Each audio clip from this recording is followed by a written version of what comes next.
So I'm out and about on my travels again. She don't know this, but I'm going to tag her in it anyway. She might actually see me. But always supporting our local businesses, right? I'm going to try and not to give too much away.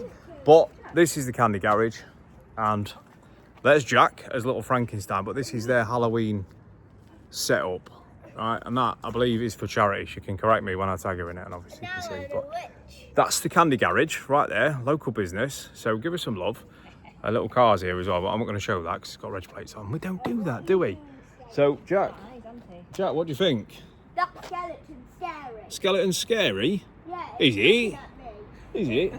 What about you in the Candy Garage things? I've got pictures of them in there. We'll put it on the video. Jack, Drop in the Candy Garage things, look. Them look. you're facing the Frankenstein again. Put that up. Yeah, boy. And what about the witch? You want to be a witch? Yeah, buddy.